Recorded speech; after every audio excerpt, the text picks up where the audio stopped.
Welcome to the New Consciousness Now podcast. This episode originally aired as a video on our New Consciousness Now YouTube channel. Our goal is to be a conduit for the emerging consciousness on the planet and to anchor that consciousness more solidly in the present moment for our listeners.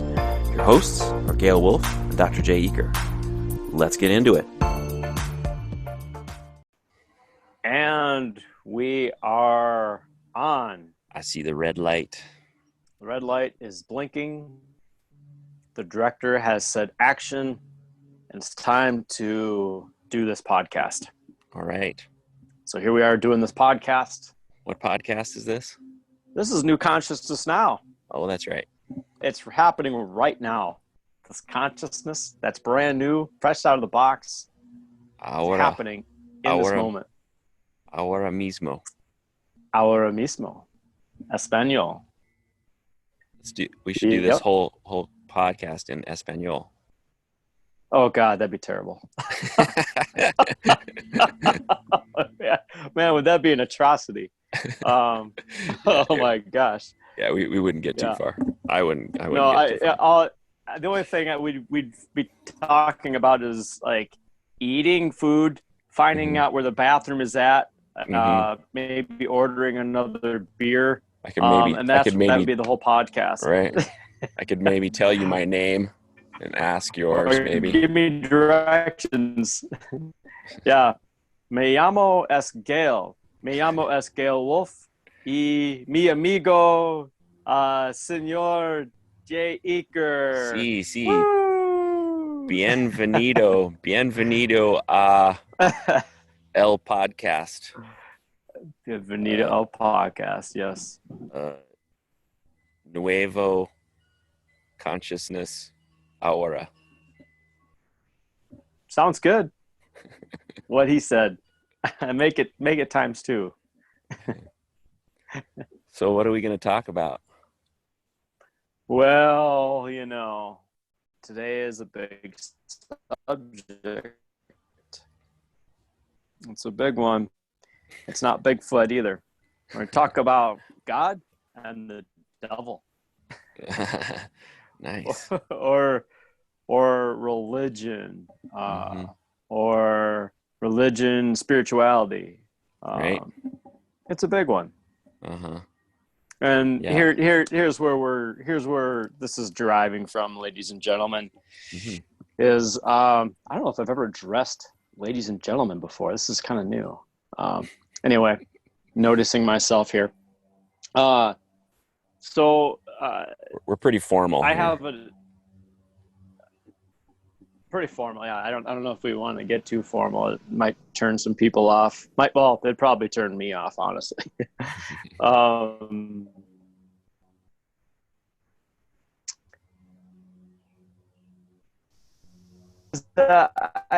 I've got a couple of people that I work with.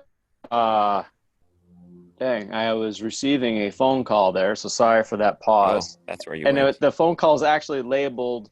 The phone call is actually labeled potential spam. I've never seen that before. And I always thought spam came in a can. I never liked it there either. Anyway, bad joke. That's a total dad joke, by the way, and I'm not a dad, so I shouldn't be telling that.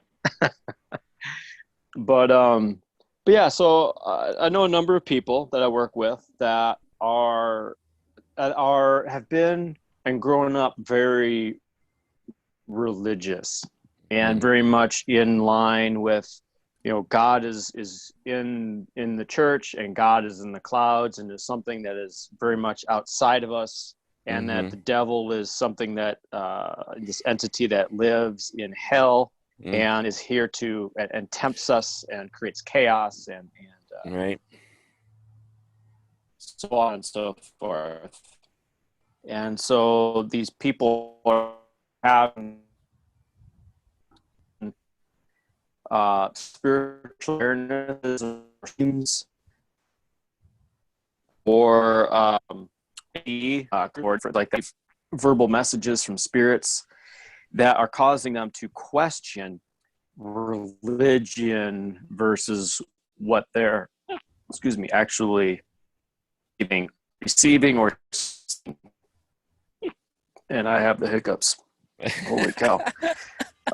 So that's what we're going to talk about today. That's great. Once again, So, Gail, I'm sorry to yeah. mention. Once again, I didn't get most of that. Like it's cutting in and out. Oh, is it really? Yeah. Oh, We gosh, could really? keep going, but gosh, I didn't. Yeah, I don't know if it's that way on the other end. You know, when people watch it, but Yeah. Yeah, hopefully not. I didn't get most of that really. Really? Oh, man, Yeah. what a bummer. Yeah. Well, we could just keep going, see where it goes. Yeah, I guess we can just hopefully this recording pans out, or maybe we just end up doing this one twice or something. So these people. Yeah, so these people having experiences and having intuitions and having certain awakenings that are challenging their paradigms, right? Challenging their beliefs and what they've been told, and the way that the Bible has been interpreted to them, right? And is this stuff that just sort of happened to them, or have they been, I don't know, doing sort of spiritual work, or has that something that's been with them all their lives, or? Well, one individual has had so many intuitions over the course of like the last few years that he began questioning things and started to see his own truth, and it did not line up with what he was being told. And I know another person that they've had different gifts all their life, and was indoctrinated into the Catholic belief system, right? And is at this point what they're talking about and what they're doing don't line up, and doesn't line up with what she sees or knows to be possible. Right. And so there are questions that are starting to be asked, and one of the major challenges for people that are moving through that, as you know, Jay, is the family and the community that gets formed in a church or in a synagogue or in a parsonage, or whatever it is. And so this is one of the major challenges that these people run into, is when they start to question things and they start to pull away. There's a lot of pushback that happens. Yeah. And I know that you've had your own journey on this front, and that's hard on so many. Talk about that a little bit. Yeah, as I say, that's hard on so many levels. I mean, of course, just like you're saying, the community or your family or whatever, for sure. But I mean, just like the conflict, the inner conflict is so, that's just so hard. And, what I just, in my experience, especially in the sort of Christian, like what I was worried about was that, well, I always had this, that there's this passage that's like, the path to righteousness is narrow, and few will make it through that road, and the path to hell basically is huge, and most people will go down that road. And so I was always worried, like, at every moment I was afraid to sort of always afraid, am I going down the wrong path? And I guess ultimately the fear is like that, much more than your family won't love you, or you'll be separated from your family, but you'll be separated from God. So that conflict goes pretty deep. Yeah. You'll spend an eternity away from God. And I mean, always the thing that my prayer was always like, it was always, God, I just want to live my purpose. I just want to do the thing that I came here to do. And it seemed, in my experience, it's with people, working with people, it's always like, we say this prayer that we want this or we want that. And I think life always gives it to us. Life always is like, all right, but it never looks the way we think it's supposed to look. Yeah.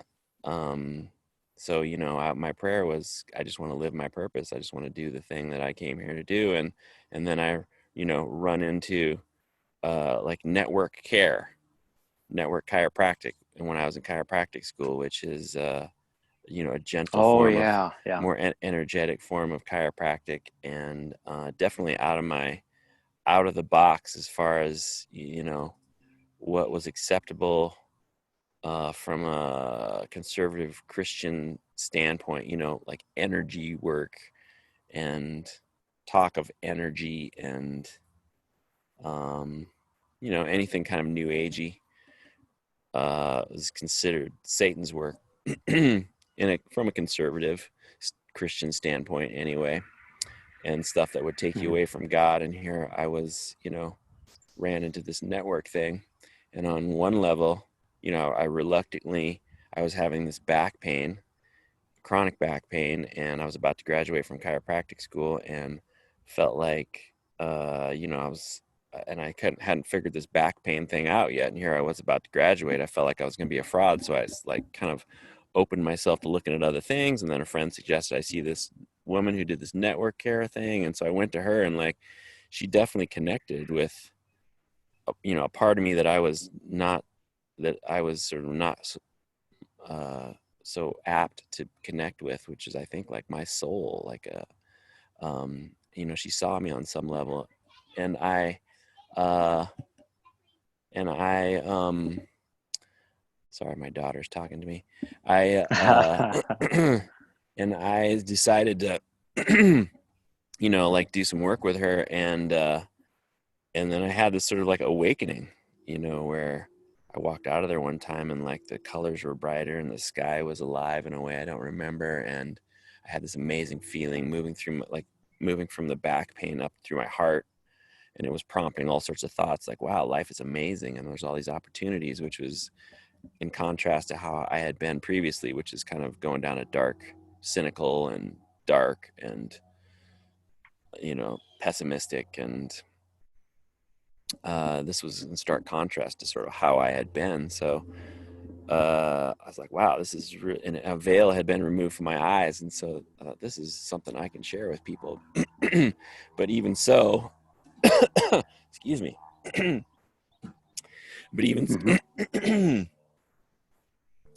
got a loogie stuck in my throat. God put a loogie in your throat. Satan just put a loogie in my throat. Satan put it in there. That's right. I'm speaking the truth, and Satan put a. Anyway, but even so, there was a lot of conflict in me, because I was like, oh well, I can maybe do regular chiropractic and not, and take from this what I want and leave the rest. And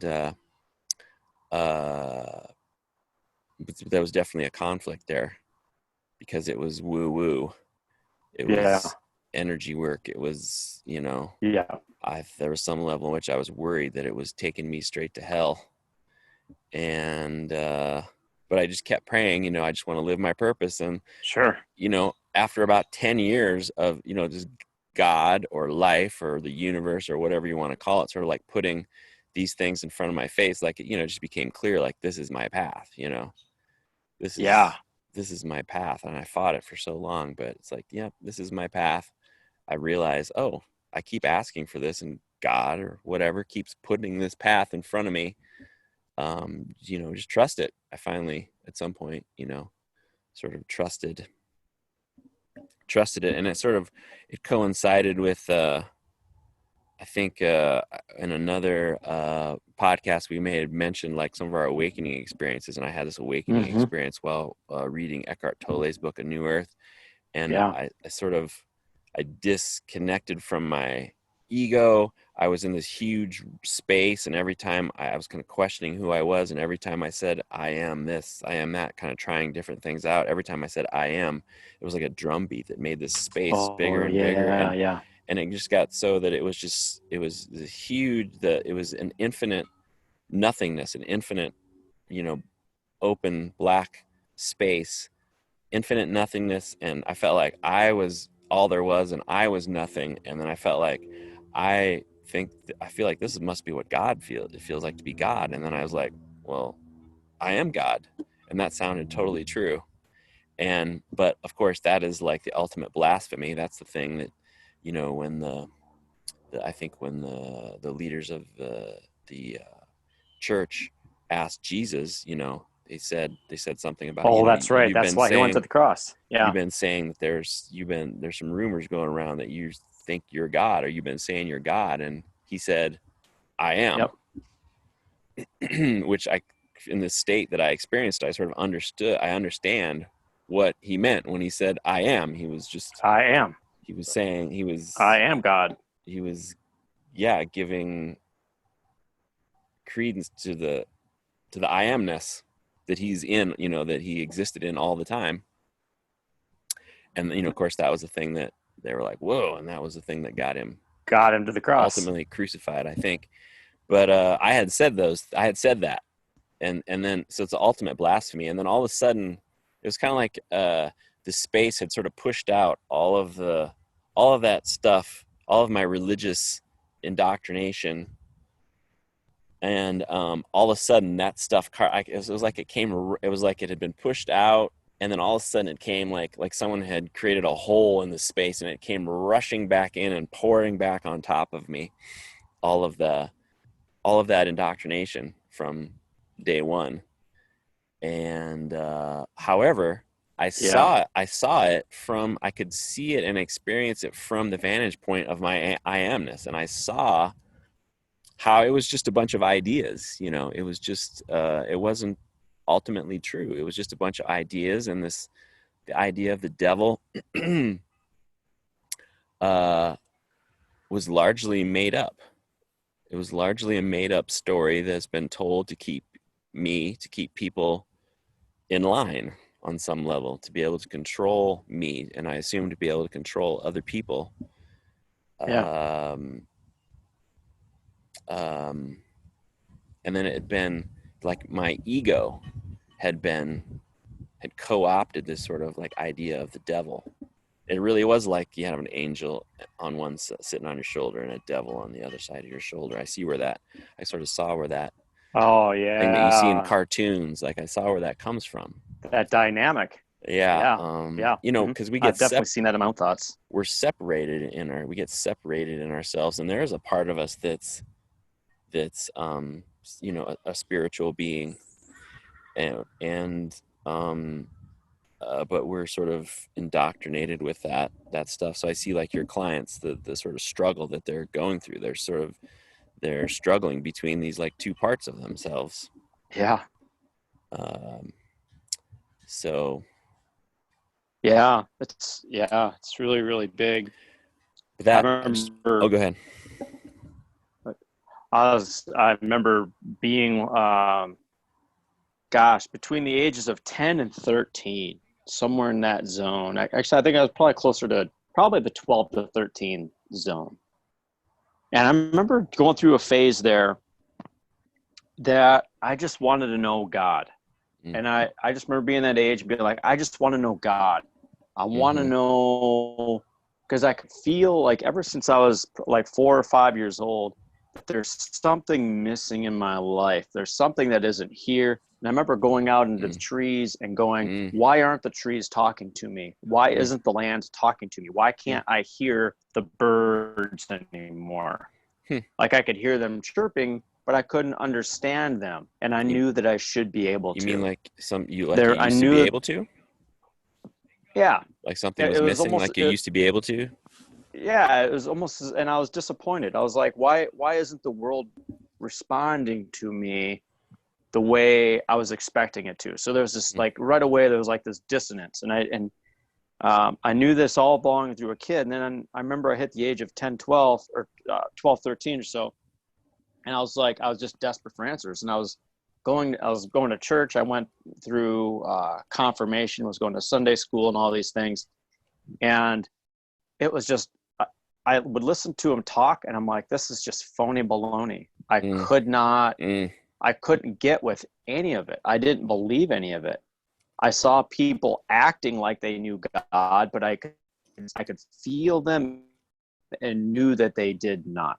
Mm-hmm. And the pastor, the person I was supposed to be respecting the most, I could see it in him as well. I'm like, this man does not know God. I knew that he did not. I just felt it. And I could feel him scrambling inside of himself to have answers for questions that were more profound than he was used to seeing the world. And so I realized at some point there, I'm like, okay, I got to do this on my own. And so I remember being that age and reading the Bible. And I'll never forget this. I remember I remember going to the book of Revelations, and I started reading that, and oh my God, which book of Revelations is hellfire and brimstone, where it talks about the end of days. Intense. Very intense. Judgment and burning for eternity and all these things. And I remember and I was your typical, well, it was typical for me, I'll say that, where I was pretty sexual kid, so I was at that age, I was touching myself all the time and whatever else. And, that was a lot of fun. It really still is, but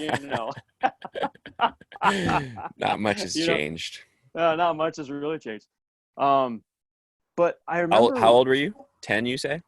No, about 12, 13, right in that age, That was just about that time, it's just like, what else is there to do? Puberty is just like, it's like you're sitting on a rocket. Yeah, it's just the hormones are constantly. Give me something to stick it in. Anything. Yeah, it's just how it is. It's funny. Sorry. No, it's all right. It's great.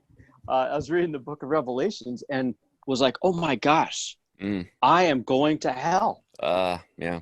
I am going to hell because I have lusted. And I remember laying in bed and shaking and crying and just being terrified. I sincerely believe my life was over. I sincerely believe that there was no hope for me, that it would probably be better to just kill myself. I went to this really, really dark place with it. And I remember I went through that, and then I got into about 15 or 16 years old. And for some reason, I cracked the book open again and started reading through it. And I started looking at myself, and I had the wherewithal at that point in my life to know this doesn't work for me. I don't buy this. I was still afraid of it, but some part of me was like, there's something that just isn't lining up here. I didn't know what it was, and it still scared me, but I just knew something didn't line up. But that, and so I think by the time I was 18 or 19, I remember going out into the woods and verbally denouncing, I am no longer for the Christian faith. I'm no longer a Lutheran. I'm denounced it to the universe. Wow. I didn't, do it to an institution or with my family or anybody. It's my own knowing. I denounced it to the universe. How old were you at that time, though? 18 or 19. At that point, though, I was denouncing it to God. Is really where I was going with that. Was because that was my concept at that point. I was denouncing it with God. Interesting. Said, God, I'm here to be with you, and I'm not here to be with the church. And I knew that distinction. Wow. Yeah. 18 or 19. That's powerful. Yeah.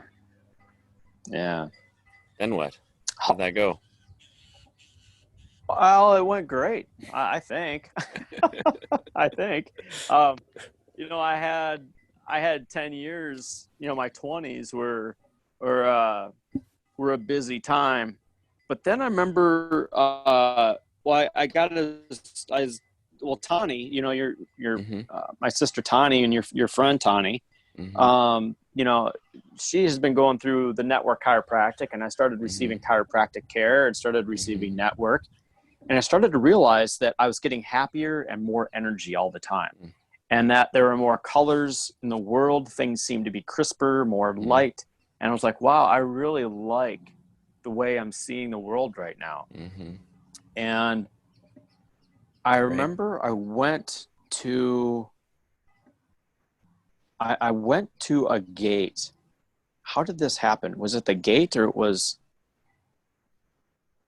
We should explain I what a gate is, maybe quickly. I, Just oh, this. a gate is okay.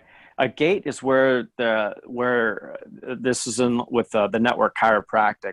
A gate is where there'd be, you know, anywhere between 200 to 400 people that get together in a large area, and everyone receives network chiropractic care, which is the light form of energetic chiropractic. And it opens up, and basically what it does is it removes your tension patterns, so you're no longer carrying the mental emotional stories or blockages in your, not just your nervous system, but the cells of your bodies, in your myelin sheath. It releases tension from your organs.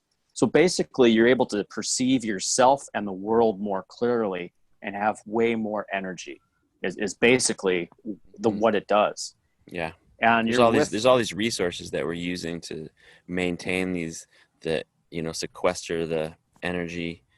There's energy that's bound up in our system as a result of these parts of ourselves that we're pushing away. There's a physical manifestation of that, mental, emotional manifestation of that. And we're using resources to sort of keep that stuff under wraps. And those are resources that you don't get to use to, you know, yeah, run your daily life. And so when you free up those resources and you're no longer using those resources to keep that stuff bound up, then you get to use those resources for other things. And you find that you have more energy for other things. lots of it. Lots of it. But remember, it was the fourth entrainment. No, it was the fifth entrainment.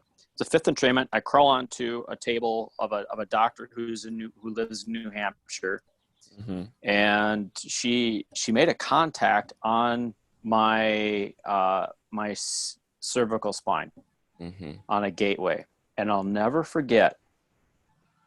I relaxed into the energy that I felt. I was following the river of chi, as you would put it, and I felt Mother Mary, or it was actually Mother Mary, Mary Magdalene, and Jesus is how it came through to me, and that's how it felt to me. And I remember I laid there and I was totally blissed out for about 2 hours. Like, wow. I didn't want to talk. I just laid there and just loved it. Wow. And then it was, I don't remember if it was before or after that time I ended up having my big awakening and stuff like that. I think it was maybe before that. I don't quite remember how the order of things played out, but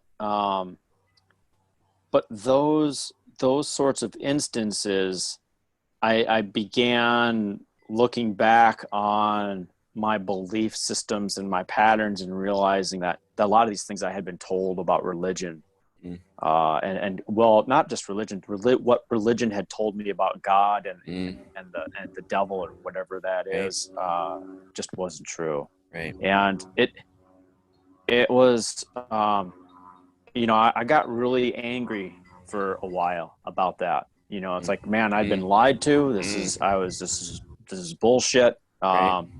I went through a phase of that for sure. Right. For sure. Right. Like I've grown up in I went to a private Lutheran grade school and all that all my life, and we like memorized large portions of the Bible. So like I know large portions of the Bible, but after having had sort of like my awakening experience and other awakening experiences, there are times when I sort of, just like I mentioned, the sort of I am thing, there are times when I like have this sort of revelation, to use that word, of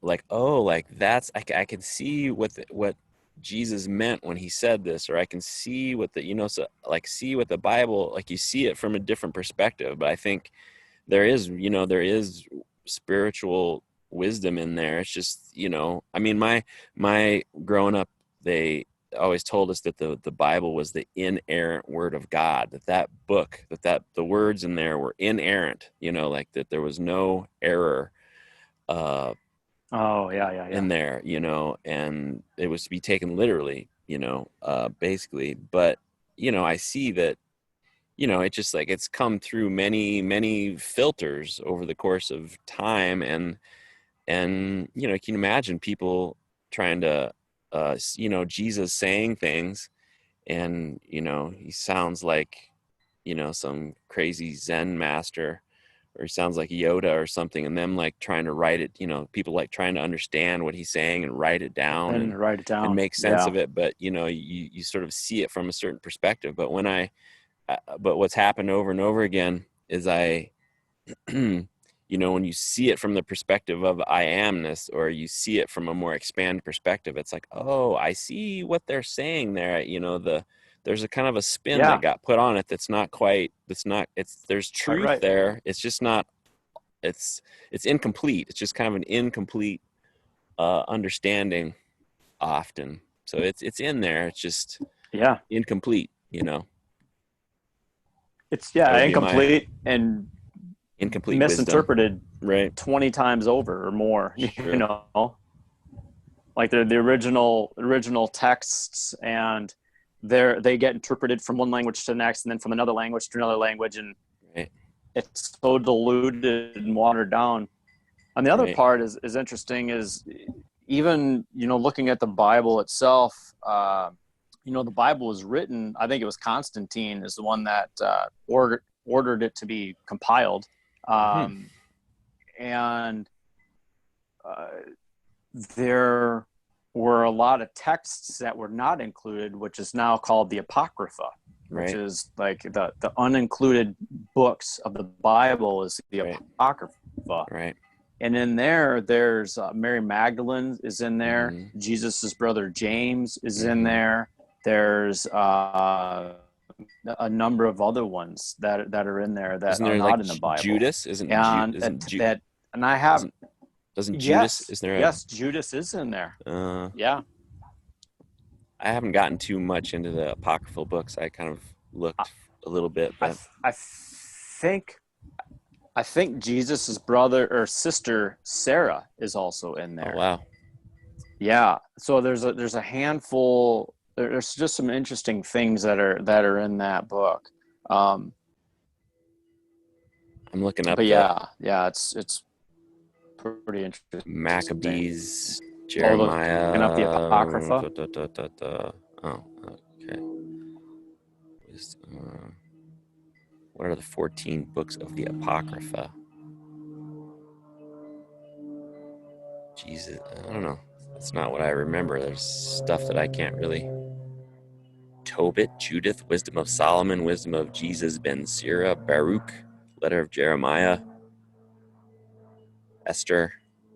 Oh, anyway, that's not what I sort of remember or thought. Anyway. Well, there's one thing I really want to work into this discussion is something that happened when I was, I would have been 35, 34. So this was last year? Yeah, it sure was. It sure was last year. Times 10. It was about 10 years ago, huh? About 10 years ago, yeah. And this is where the whole story of God and the devil, or Lucifer and God, really, that dynamic really came together for me, and the whole story made so much more sense. And this vision, or this that I had received, took a lot of what I saw in the Bible and put it into a better context for me. Because, you know, as it is, the Bible is interpreted in so many ways, and it's not interpreted in the way that it was originally written for or intended. And so in this vision, what I was doing is I was doing a lot of shamanic journeying at this time. And I was out in Portland, Oregon, staying with some friends and remodeling their living space. And I had been doing this practice of shamanic journeying, you know, 3-4 times a week to just practice my skills in seeing and so forth. And I remember I was going to the upper world, and I remember it was a particularly intense experience getting there. It was way more involved, and it encompassed way more of my body, way more of my energy. And I remember I landed in this place that was completely black and completely dark. When you say the upper world, so that like in classic shamanism, isn't it like there's the lower world, like middle world, and like upper world? Yes. Yeah. Yep. That's it. Okay. And so the lower world is more like the world of animals and that kind of thing. The middle world is like our reality, where there's kind of like the bizarro world or limbo, you know, one we live in now. The one we live in now. Then the upper world is more like the angels, the spirits, the guide, you know, our guides or whatever, light beings. Yeah, very high vibrational beings. However, they're harder to understand and interpret because they don't think like us. So anyway, I was journeying to the upper world. I got there and I ended up in this black area, and normally there would be some sort of a light or some sort of a guide that would show up that would take me to where I was needing to go. And in this case, I was put right in front of this massive being that was probably 20 to 25 feet tall, and was all black, and was actually it was almost it was like draconian. And this being was like, I am Lucifer. And I'll never forget, because I remember it said, I am Lucifer. Please call me Lucy. Please call me Lucy. And so, yeah. And, you know, and looking back, I realize now that Lucy was trying to get a disassociation inside of me so I would not be afraid. Just call me Lucy. But the thing that really hit me was how safe I felt. Like I knew, like I could feel his, and it felt more masculine to me. Like I could feel his power. Oh my God, there was so much power there. But I could also feel within him, he would not hurt me. He was not going to do anything to me to disturb me. In fact, I felt like I could have given him a hug and it would have been all right. But the thing that I noticed was, you know, aside from the safety, was the deep, deep wisdom and the sincerity and purpose that Lucy or Lucifer had and has. And I said, well, what is it that you have to teach me, or what is it that you have to show me? Like, why was I brought here? What is this? And he says, there's something I need to show you that you need to see so you can understand the world that you live in. I said, okay. You know, what is that? You know? And he showed me, he didn't tell me, he showed me, like in my, given me visions in my mind, and kind of talked to me in his own way. Sure, like a and what he showed me was that download. Yeah, an experience direct of experience of it. Yeah. And so what he took me to was essentially the Garden of Eden, or took me to the time when all was perfect, all we were essentially light beings, basically, and everything was amazing. And how he was a part of it. was integrated into all of it and was Mm-hmm. was a natural part of the function of it. Mm-hmm. And he made the ultimate sacrifice by separating himself from it, Mm-hmm. because it was for the good of all. Hmm. It's like all of creation wanted to experience itself, but had no ways. And so Lucy was like, I separated myself, and it's like he showed everything being perfect, and then he like dropped down out and created Earth, or created the reality that we're in now. And it was like all the demons, all the negative entities, all of the whatever you want to call them, were actually his agents. And so like they're showing me how accurate a lot of the story is, but the interpretation of it is off. He also showed me spin on it. It's got a spin on it. He also showed me the intense desire that all these demons and all these darky and all these entities and Lucy himself has to reunite with God. Like there's such an intense desire to reunite and become whole again. But Lucy was like, I cannot and we cannot reunite with God and become one again until you as humans reunite with yourselves. You, in other words, we are all walking portals to reunite the darkness with the light. We as humans, you mean? As humans, yeah. It boils down to us, that we are the ones that really create heaven on earth. And that it is through let's say that there's an entity or a demon or something that's affecting, and it's like causing us to be angry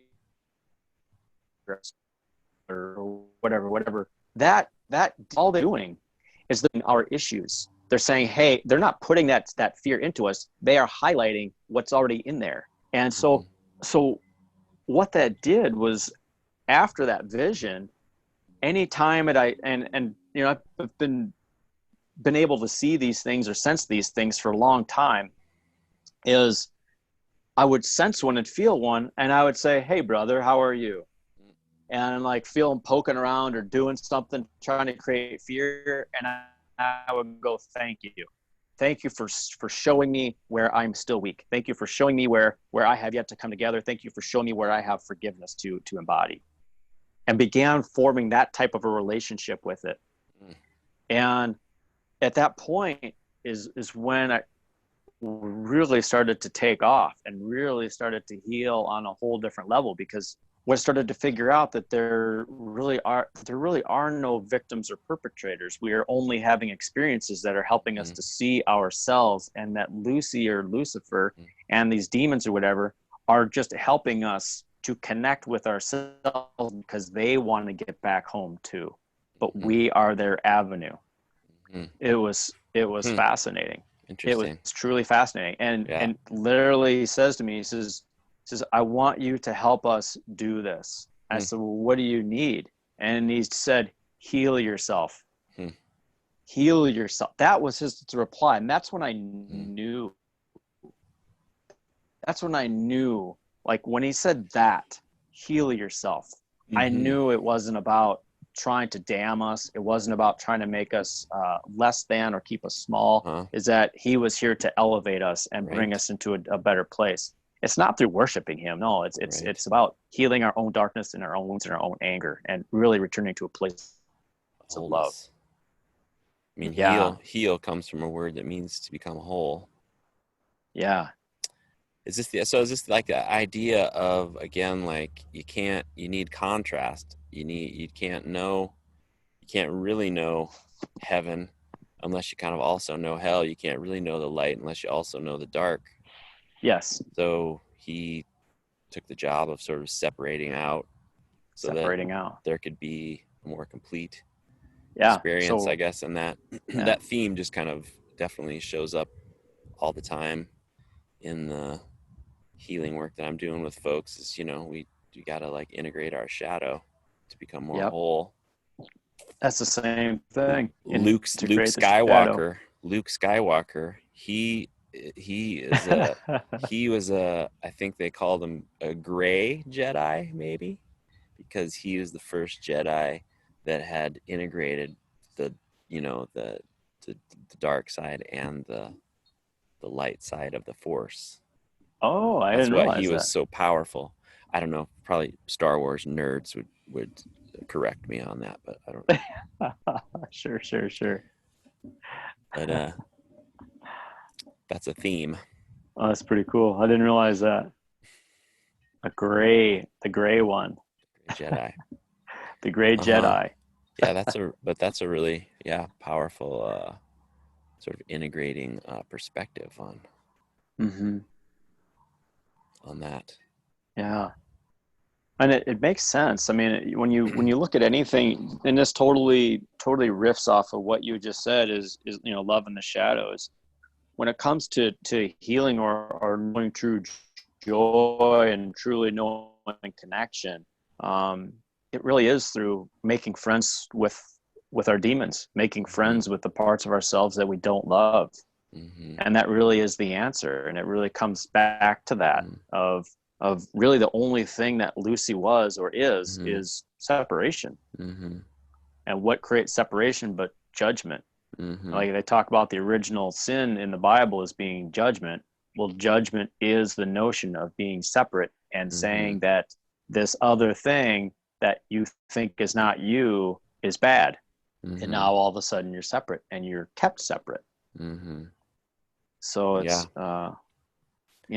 it's In a really pretty cool. in another video that I made a while back, I was sort of having again this revelation about integrating our shadow, and how people generally don't want to do that, generally shy away from that. In general. uh yeah, I wonder maybe, if the religious leaders of the world, because if they set it up that way, because kind of the way religion is, it kind of conditions people to to want to steer away from their own shadow, because your own shadow comes to the surface, and then you name that, you tend to, that's the devil that's sitting on your shoulder, and you want to push that away, but it's part of Yeah. yourself basically. But I had said that, again, like, I think, so like Jesus, when he was dying on the cross, like what he did was he made, like, he had a complete experience of all this suffering and all this darkness, and it sort of like opened a portal Yes. for us and made us Yes. Yep. able, for us to sort of heal on a level that we couldn't otherwise, because it sort of conditioned the field on the planet in a certain way, because Yep. he was able to sort of take all this suffering and transmute it and say yes to it, and love it on some level. And then, he died, and on the third day he went to hell. And in my upbringing, the way it was taught to me, I don't know exactly what it says in the Bible, but that they say is, like, that Jesus went down to hell as the king, and he proclaimed his victory over death, and victory over Satan. But I mean, I think it was just part of his, he had to, like, go down to hell, and he had to, uh you know hang out in the source of the shadow, you know and experience that Yeah. completely, is sort of what I think. And then after that he ascended. Like, and Yep. in people's healing journeys, like, we always have to, there's a part of the process where we always have to go into our shadow, we always have to go into the darkness. And then if we can say yes to that, if we can meet it with an open heart, then there is this sort of Mm-hmm. ascension, there's this expansion that happens after Lean that. but into it. but not until you you got to go into the darkness. I was thinking about exactly what you just said the other day when I was on a run. About how in life things will kind of be going well, and all of a sudden out of the blue something left field comes in and goes boom, and all of a sudden you're upset, you're angry, something challenging goes down, like, oh man, whatever. And how we've got all these levels and layers inside of us that we're just not aware of, that we're not cognizant of, and we're not living from. And that point of healing where we are whole enough that we can actually face another layer of ourselves that needs to be healed and loved. Mm-hmm. And so it's like we go through these experiences of connection, joy, and bliss where we're steady for a while, feeling stable. We get to that place of healing and we're like, oh wow, I actually feel really great. I am now strong enough and wise enough to face this next layer within myself. And then something happens to highlight that, to shine a light on that layer of darkness or that layer of separation or suffering. Right. And then it's like, oh man, why is life being so harsh on me? Right. But then, but it all comes up. I thought I'd already dealt with this. I've already dealt with this. What the H, I'm regressing. I'm regressing. Yeah, like all the work I've done is all for nothing. Uh-huh. And it's actually not that way. It's like, oh, you're healthy enough to now face this and deal with this. Mm-hmm. So here we go. Let's take this on. And so, and I think we're going to be doing that for the rest of our lives, our whole life. I don't think there's any way in which we ever actually like, oh, now I'm enlightened and boom, I'm there. Like we just keep working it through, including more of the darkness and expanding more, and then including more of our shadow and expanding. Well, what's interesting is the only way we're able to be in our bodies is because there's a level of discontent within us. If you are completely content and everything is, you do not stay. Like this world is only here to reunify. Interesting. Yeah, I like that. Isn't that wild? Because I've been the thesis of my book that I was writing is that pain is bound up intelligent energy, and I was kind of saying like the idea that one of the ideas I was saying is that like we need, pain as a natural part of the process. We need pain to grow. But that's an interesting, I like that. Wow, that's an interesting way of like pain keeps you discomfort keeps you in your body.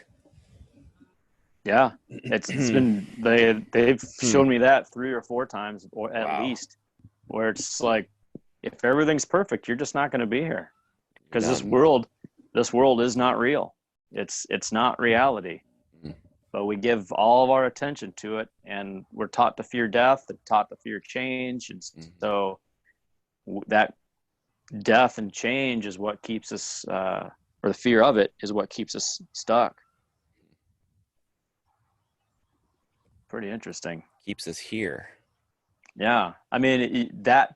If there's ever been a time when it's been obvious, now is it. It's like the coronavirus. Like people are more content to not see their families, not see their kids, their grandkids, and hide out in a house because they're afraid of catching this. It's like it's too afraid to live life. Like too afraid of death or too afraid of illness to actually live life. That we place such a high value on our existence here as it is that we're afraid to go do anything. Right. And on some level, it's on some level for people that are in that. It's like, oh, great. Now I have an excuse to be afraid. Now I have an excuse to not live. I was looking for some reason to not really. Now I have it. Oh, thank God. Now that's it. Goodness. Don't worry about it. I got it. Relief. What a relief. Yeah. Right. It's a clear excuse to not live. Yeah, I can hide out and collect my money and sit in the house. Right. Right. Yeah. You know, interesting Hmm. stuff. Good stuff, Indeed. Gail. Yes, sir. You blew Well, my body mind with some stuff there. yay, body mind blowing.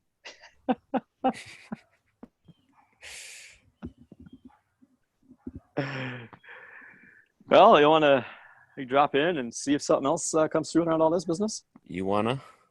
Yeah, might as well. Seems like as good a point as any. Seems like natural The time to do that. natural thing to do. It's natural. A moment, and I'll shift my awareness here. Drop in a little bit.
Hello.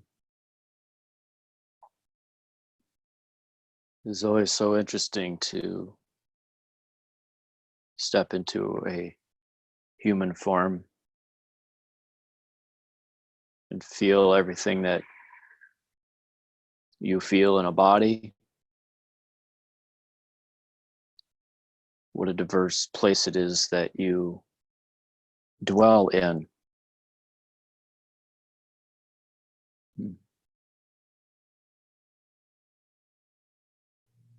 We have a story to tell. We have some information to relay, and we're going to create some more context for him, the one who speaks, and for those who are listening. And so this will be possibly some different information than you are used to hearing. First, we want to talk to you about a concept that may not be easily understood by your linear minds. one that will make more sense to your energetic body, one that you will need to listen to the cells of your body to indicate truth.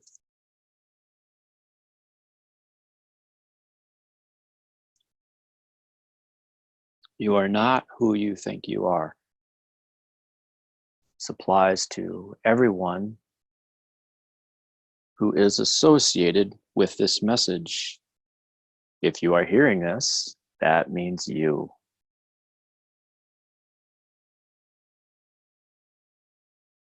Your ideas about yourselves, your ideas about your realities, your ideas about what created you and how you think and where your thoughts come from and where you come from are all false.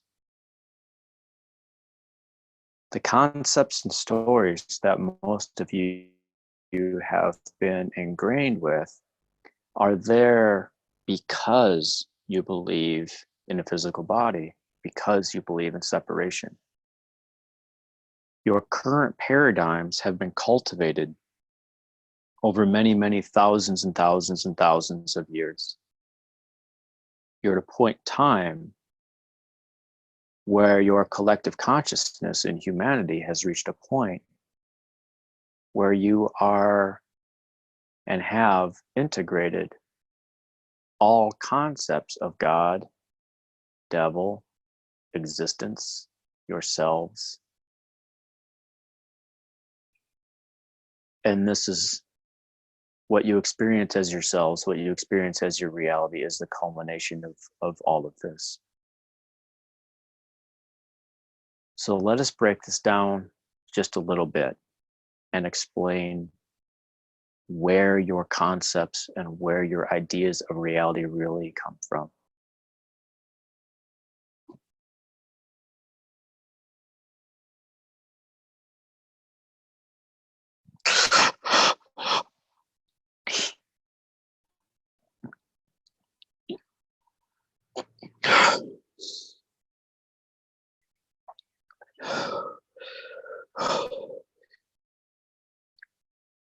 You are of the earth.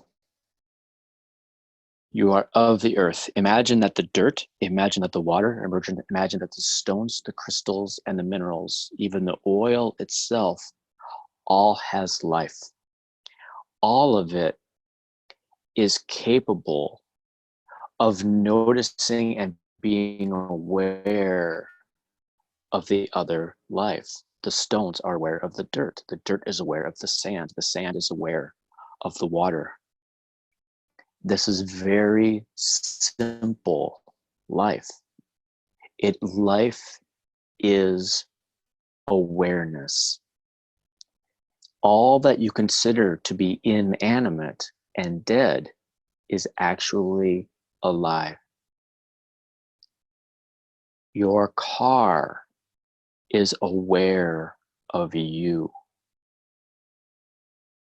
Your shoes are aware of you. The grass is aware of you, just as you are aware of these things. Awareness is life. Awareness is the essence of all things. So if all of reality, the stars, the planets, the suns, the air, the water, the rocks, the stones, are all aware of you. And if you think about all that is out there that is aware of you, and yet look at what you are aware of, you are not aware of rocks that are on the other side of the planet. However, those rocks are aware of you. Is that not interesting? One could say that the awareness of the world around you is far grander than yourself, that you are not capable of knowing of the rocks. the other side of the planet, however they know of you, they have a broader awareness than you do. How can this be that a rock would have greater awareness than a human? Quite simple. The rock knows it belongs where it is. The rock knows it's a part of everything.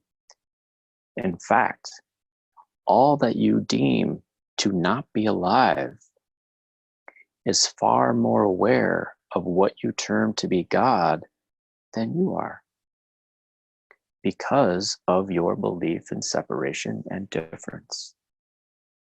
You are aware of the stories that have been created. So let us give you some biology on how you function as a human. The frontal cortex of your brains, when it was introduced into humanity, created all the violence and challenge and chaos that you currently see and have seen for quite some time. All of creation knew that this would happen. However, it is exactly what you needed. And it is the frontal cortex of your brain that created the concept of separation, and also that of Lucifer or the devil or Satan.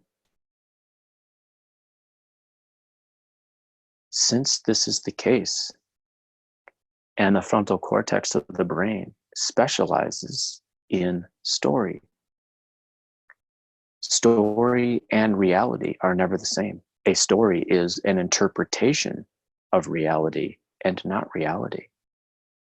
It's the difference between sight and perception. When you see a blue piece of paper, you see it. But when you perceive it, perceiving it is creating a story around it. Perceiving is saying, that's a piece of paper, and that piece of paper is blue.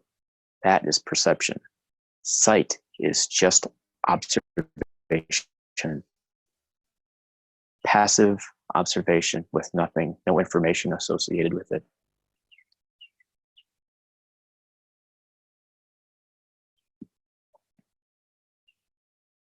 So you have within you the cells of your body, which came from the earth. The cells of your body are quite honestly no different than the rocks or the water or the air.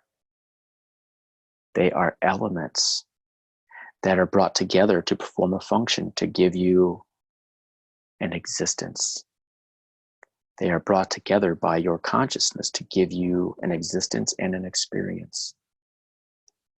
This existence and experience is perceived by your mind, perceived by your frontal cortex, perceived by your brain.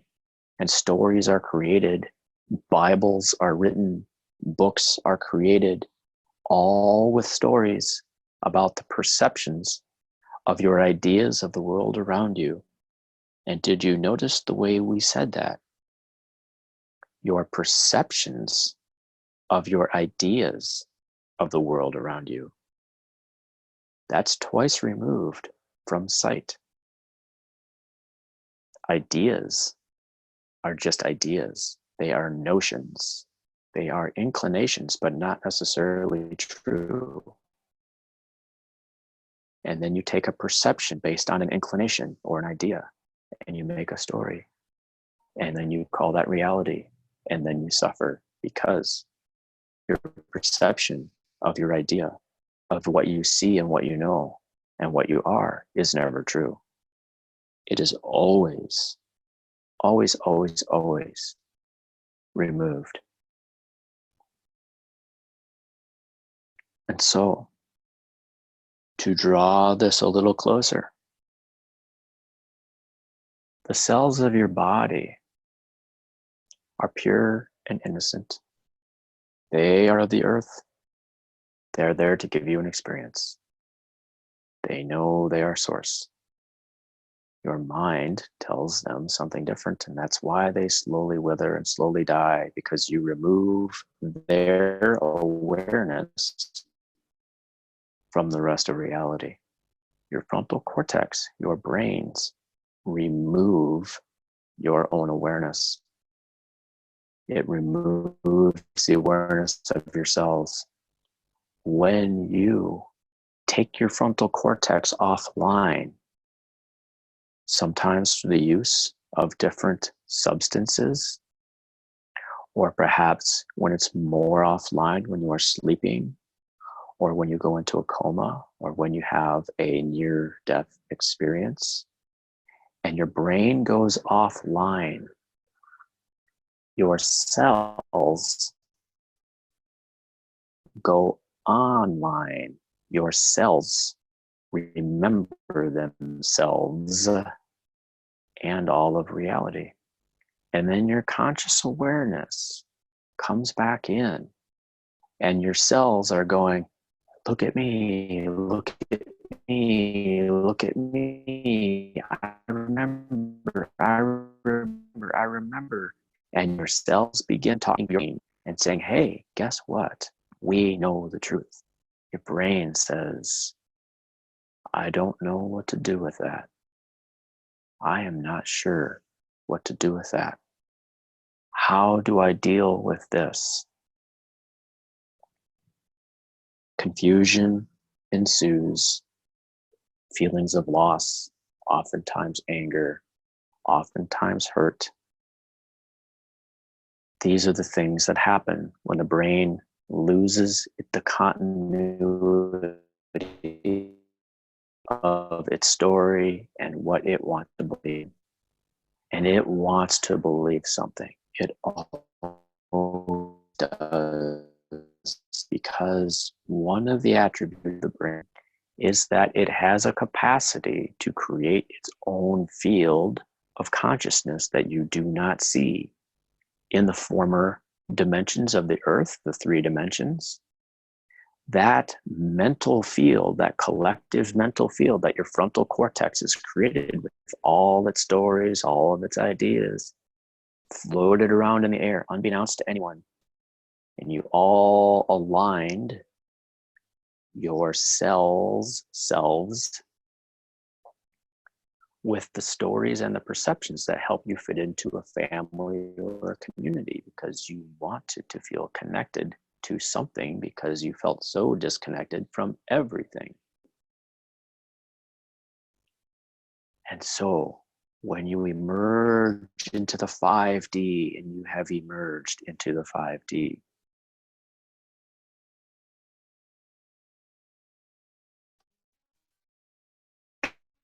mental field that's been hovering around humanity for so long is beginning to raise in vibration. There's this idea that your bodies of light are beginning to emerge, and that your cells are beginning to explode into a symphony of joy and love. And this is true. But the causation of it that you believe is not what's true. What's happening is that mental field that's been so dormant and so stagnant is beginning to lift. It's beginning to lift, and it's beginning to change. It's beginning to no longer be there. It is as if for thousands and thousands of years, your brains, your frontal cortexes, have had ideas about the world. You get these ideas, and now you go, well, that rock, it seems to be smooth. It must be from erosion. The story gets created. That rock was in a glacier and was there for thousands of years and has been eroded till it is smooth like that. There's your perception. There's your story. Is that necessarily true? Nobody cares, because everybody wants to belong to something. And so they take that story and say, okay, what is happening now is that stories and ideas like that have been created up here and floating around out here, it's like your brains and your ideas have been filling this tank, the tank of the planet, this tank that exists between the surface of the earth and the stratosphere. It's like this tank is full of ideas and blurry information.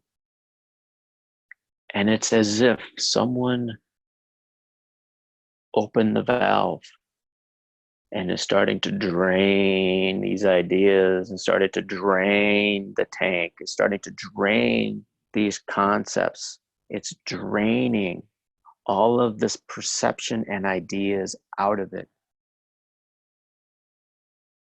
Literally allowing your body and your cells to be that which it could be and always has been. But you could not see it because of the ideas and the stories. Your bodies, the cells of your bodies, much like the dirt, much like the rocks, are becoming able to perceive, able to see, able to be everything. They're able to do that because they're able to be clear. They've had the stories of obscurity, the ideas of separation removed from them, so they can now shine like the stars in the sky. This is what is emerging. And much like your discussion today, fellas, where you face your darkness, you face your perceptions, you face your ideas, and that is helping to clear your minds. It's helping to clear the blockages in your bodies. It is sending them out into the tank, into the draining tank, to where it is removed. The process of removal will be a story and a conversation for another time, because your planet is absolutely helping you with that process, just as it has always helped you to know on some tangible level that there is a God, in other words, a creator. But what is that? Who and how do you create something? The idea of the chicken and the egg. Which one came first? Did the chicken manifest out of thin air? Did the egg manifest out of thin air? How is this? How? How can something that does not exist beget something that does exist? What a conundrum. This is what we're talking about. This is consciousness. There is no beginning. There is no end. You are simply seeing one spot in a continuum of constant flow of energy and information. You are seeing one spot, one little section of a very long continuum. A tiny little section. And so things get created because of separation, because of difference, because of perception. Believe it or not, your stories about your ideas help to create your realities. The reality you are experiencing now was created millions of years ago in the collective consciousness of humanity in some other place. And you are living out the dream that was dreamt. The universe is over. You are now collectively creating at this time a dream for a future planet of free choice in another universe. You are creating their reality at this time. It is a continuum. It is a continuum of flow. We have said a lot, and we wish to say no more because these can be confusing, these notions and these ideas. We would rather have you understand a little than forget a lot. Are there any questions that you would like to ask? I mean, interestingly, yeah, I really, it feels, yeah, pretty complete. Like I can't think of any questions that I would ask. If there's anything that you want to say in closing or anything else that you want to say that feels We relevant. want to congratulate you and point something out in this moment. As you've been sitting there, hearing these words as they come through, you've been absorbing this rather than perceiving it.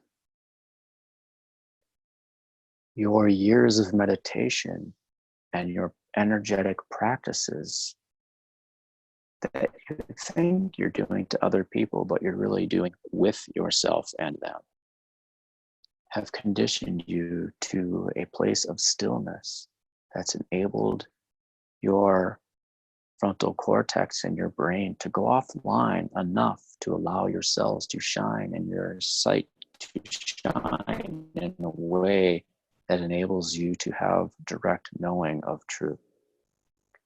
These are the things that your practices have cultivated for you, and these are the things that are being made available now to others on the planet because of your efforts and your intentions. In this way, the dream you have dreamt for yourself is becoming the dream of everyone else. We want to acknowledge you for this and point this out to you now at this time. And thank you and those like you who have been on a similar journey and done, quote unquote, the work. It has been an honor to be here again with you and be in this space with you. We love you so dearly indeed. And there is so much in front of you all, so much to be excited and joyful for. It is a delight to watch you all as you awaken and begin to shine and sparkle again. There will be a day when these words will not be able to be spoken because you will all be living them. These messages and these energies will be obsolete. They will be input in all of your thought, all of your experiences. Until next time, blessings.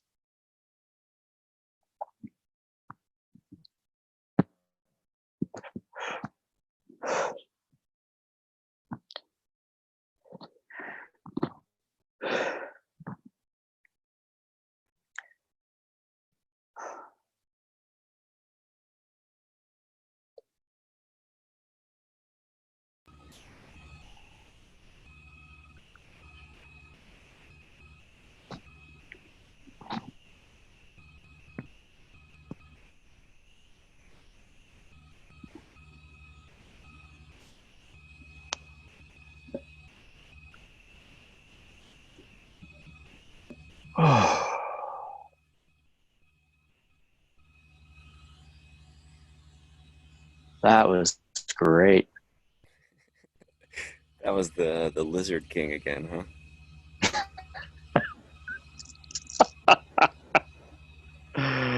Oh, it was great. So interesting that there's just like this clear, I don't know. Again, it's like the Mr. Rogers, the benevolent Mr. Rogers of of channeled Right. beings, and then Benevolent Mr. Rogers. you always say the same thing Yeah. when you're done, like, "Oh, that was great." But I can definitely feel the sort of like love and kindness and non-judgment, and yeah, yeah, and like again, what they were saying. I mean, like Yeah. I couldn't come up with any questions. It was like, oh, yeah, just soaking it up.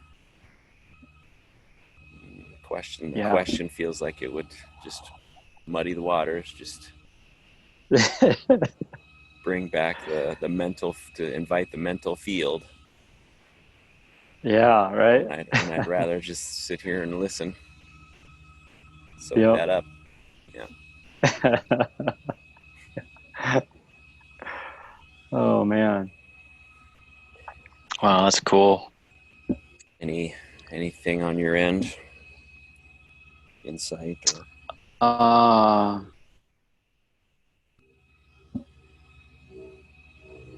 yeah, they kept showing me I wasn't that didn't go the what came out wasn't where I thought it was gonna go. Uh because what they kept showing me was the interface between essentially the light and the dark, or Lucifer and connection. Like they kept holding me right there at that intersection, and I kept expecting the dialogue to start going in that direction, but it never did.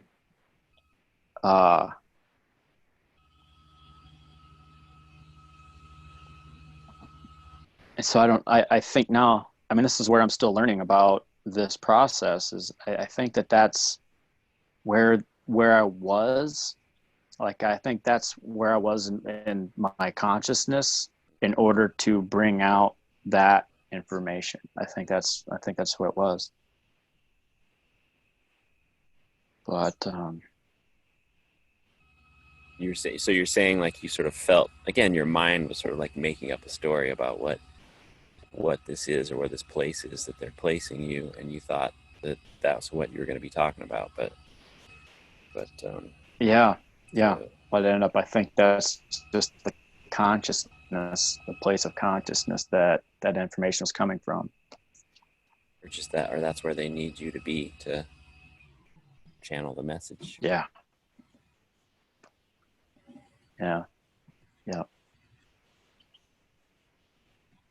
That's so fascinating.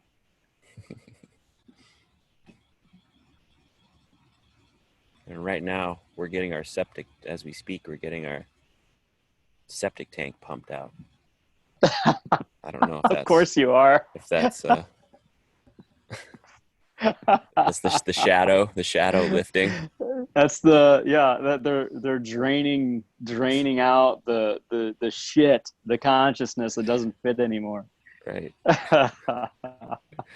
Yeah. Oh, that's fantastic. Oh gosh. Well, that was pretty cool. Anything else? Fun. Anything else to say? No, it feels good. Mm-hmm. Like it was a fun episode. Mm-hmm. So, all right. Well, cool. This has been a New Consciousness Now, everybody, or ladies and gentlemen. Thanks for being here. Thanks for listening. Yeah. We'll see you next time. See you next time.